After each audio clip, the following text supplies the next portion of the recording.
Hello, boys and girls. It's Mrs. Welliver. I hope you had an awesome day today, and I hope you enjoyed seeing the bingo board that we put together that has a lot of things on it that you can spend some time working on and learning and enjoying and having fun with.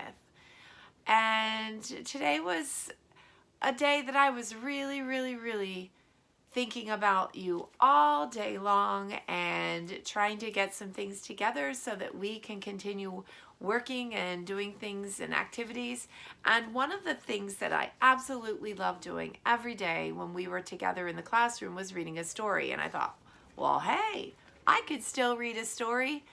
It's a little awkward me looking at me on the phone, but hopefully I can get this together and send it out to you, and you can sit back, relax, and hear a story before you go to bed. Maybe go get your jammies on, maybe brush your teeth, and get ready to get a good night's sleep. But before, we can read a story together. So I have a question. All right, when you come to Jackson, would you ever consider bringing a mouse to school? Do you think that would be a good idea? Or maybe cause a little problem? Well, I told you there are books out there about everything. So I found this book today on my story shelf, and it's called If You Take a Mouse to School. So the author is Laura Numeroff, and the illustrator is Felicia Bond. So let's think about it. A mouse in school could be a problem. So let's get started. If you take a mouse to school. If you take a mouse to school. Oh, look, he's even combing his hair. It's got to look good when you go to school. He'll ask you for a lunchbox. When you give him your lunchbox, he'll want a sandwich.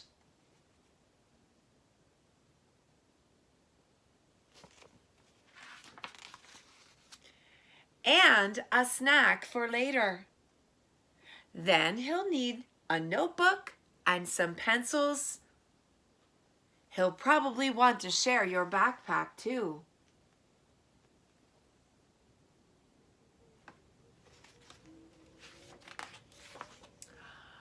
When you get to school, he'll put his things in your locker, and he'll take a look around.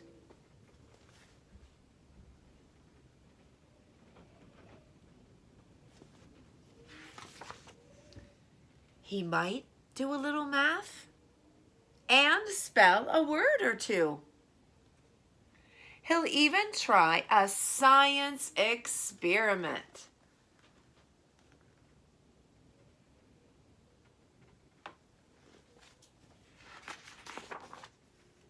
Then he'll need to wash up, which is a good idea. So you'll take him to the bathroom. Once he's nice and clean,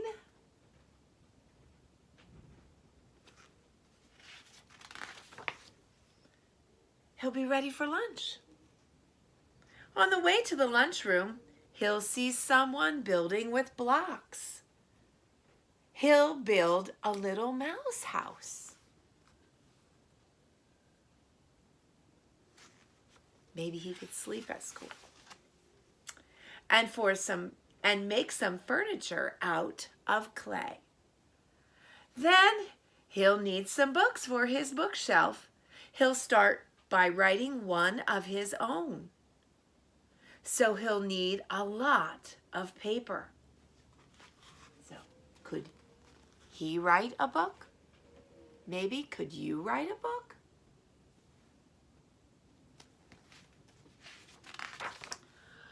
He'll probably use up all of your pencils. When he's finished, he'll want to read his book to you. Would you want to hear the story? I know I would. Then he'll want to take it home. So he'll put it in the lunchbox and tuck it in a safe place. When the bell rings, he'll run out to wait for the bus.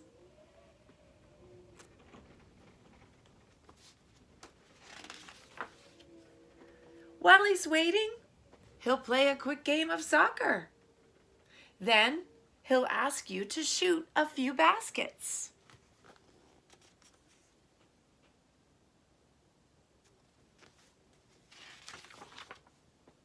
And do a little skateboarding.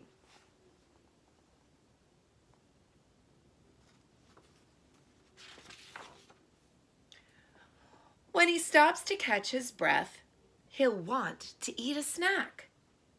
So he'll ask you for your lunchbox. And chances are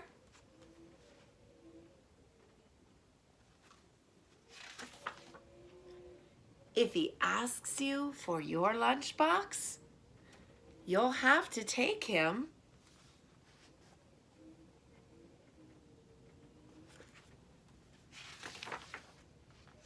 back to school.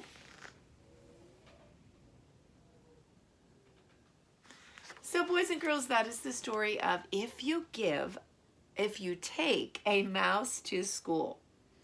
So think about that. What kind of problem could that create if we had a mouse in our classroom? Of course, we could put one in the fish tank or in the tank back by where our fish were, but to have a mouse in school, it would be very interesting.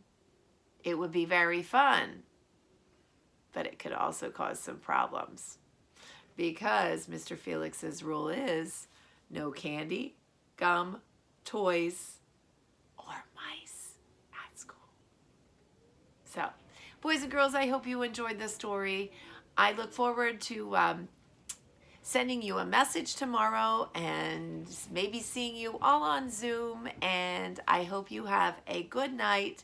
I miss you, and I cannot wait to hear how things are going. So, bye-bye. Sweet dreams.